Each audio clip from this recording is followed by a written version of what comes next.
What if there was a plant that had over 60,000 uses? A plant that had the ability to heal some of the deadliest diseases known to mankind. Could replace many chemical-ridden medicines prescribed for problems such as depression and insomnia.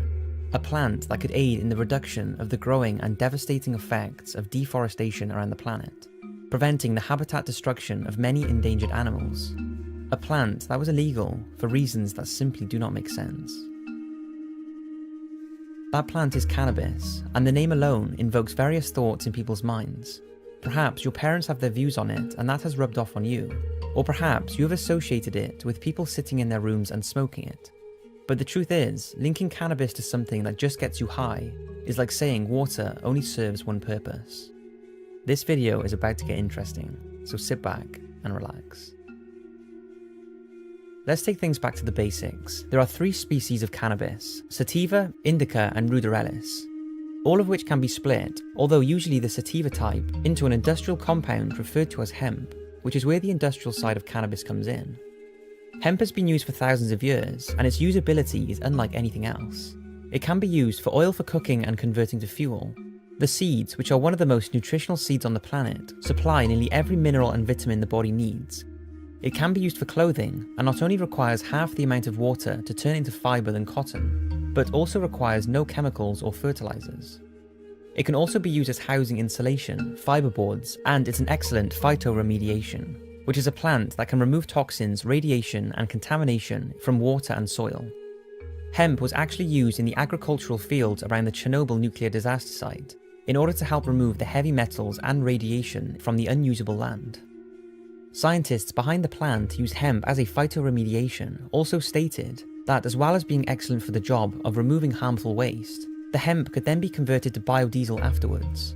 Now, the conversion to biodiesel is far from environmentally friendly, but the fact this plant has the ability to do this is incredible.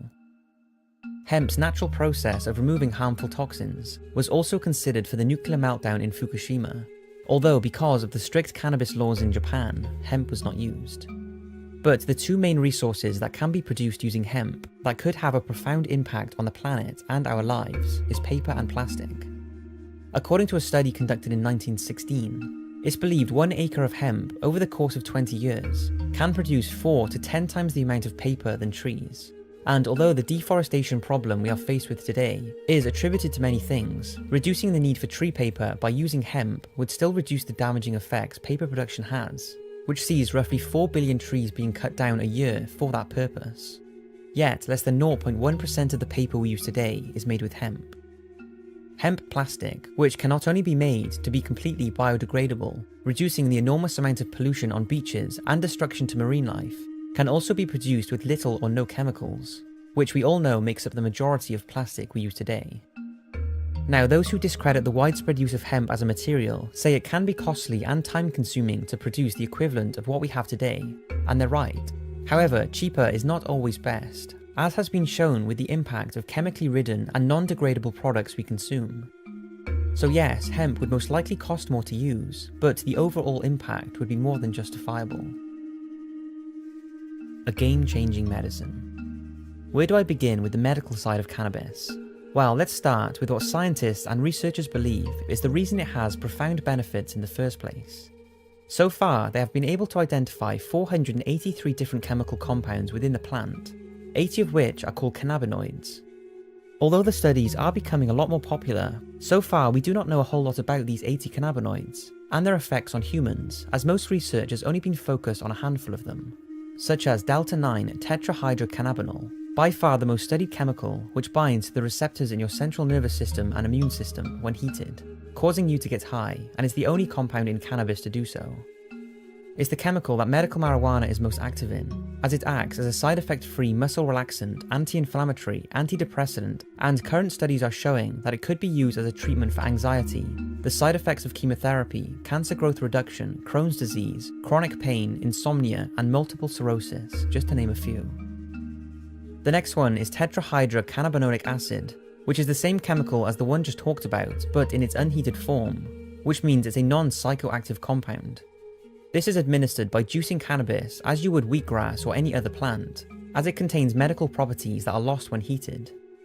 This chemical is in its early stages of research, but is thought to be an effective treatment as an anti-inflammatory and a variety of illnesses without any significant side effects, and also will not give patients the feeling of a high. Cannabidiol is similar and has been linked as an effective aid for anxiety, nausea, acne, schizophrenia, and many neurodegenerative diseases. However, truth be told, these studies have not gone on long enough for us to know the full benefits cannabis may have. And there's a reason for that, because it's been illegal in nearly every country since the early 1900s. And let's talk about that. Why is it illegal? We have established that cannabis has thousands of industrial uses, and many of these can be produced with less of an impact on the environment than conventional products. And that cannabis may have more medical benefits than any other natural, untouched product in the world. So why would something with all of these uses and benefits be illegal? It can't be because of the high received when smoked, because if that was the case and the law wanted to protect us, then why would alcohol and tobacco, substances that kill millions every year, or even refined sugar that can be linked to a lot of the health complications humans suffer from today, be legal? That just wouldn't make any sense. But if it's not illegal because of health concerns, then why is it? Well, it's confusing, and there's lots of false information that gets thrown around about the subject, although it seems there are three supposed reasons. The first is that in 1929, Harry Anslinger, the head of the Department of Prohibition in the United States, was dealing with the backlash of the alcohol ban, and once this was removed, Harry's department were practically non-operational. So they came up with an idea to tell the public that cannabis was a devil drug that turned men into wild beasts that would attack women. Apparently, Harry contacted 30 scientists requesting proof of this to show to the public, but 29 of them said they could not find valid proof that the drug was dangerous. The second explanation seems to be linked to the Mexican immigration in the United States in the early 1900s. When the Mexicans arrived, they brought with them marijuana as a medicine and relaxant. In order for the US to have an excuse to search and deport the immigrants, marijuana became the perfect drug to criminalize and label dangerous. And lastly, one that many people recite to when asked why cannabis is illegal, is that major industrial companies, mainly DuPont, became worried of the many uses of hemp, more specifically nylon, which DuPont first invented at around the same time the cannabis laws were being properly enforced. It was simply profitable for them to back and promote the government's decision to tell the public cannabis was just a drug to make people high, when in reality it was to ban the use of hemp from being a nylon alternative. It's hard to prove why exactly it's illegal, as no authentic records seem to be available, but one or a combination of the above seems to be the reasoning for the US to originally ban cannabis, resulting in many other countries to follow. But regarding the last theory, I wouldn't say the big corporations are greedy and do not want to use hemp if this theory is factual. I think it's now gotten to the stage where it's too far gone for them to make the change to hemp, since after it was made illegal, all manufacture processes and equipment was grounded to a halt, and no new technology was used to advance the hemp production, meaning getting into it now would be very costly. Whatever the reason, cannabis is illegal in the majority of places, be it an outdated racial action or the greed of big corporations. Only now, nearly 100 years later, as it's becoming less frowned upon, are doctors and researchers realizing how powerful it could be. For me, everything on this planet serves a purpose, whether it's the bees and wasps that pollinate plants and flowers, or whether it's you who fulfills your purpose in life. It would seem everything has some reason for being here, and many say cannabis has the purpose of providing humans with thousands of uses, with very little impact on the planet. Yet because just one of the many things it's used for makes you high, the law has perhaps stinted the research and industrial production of one of the most incredible materials on the planet.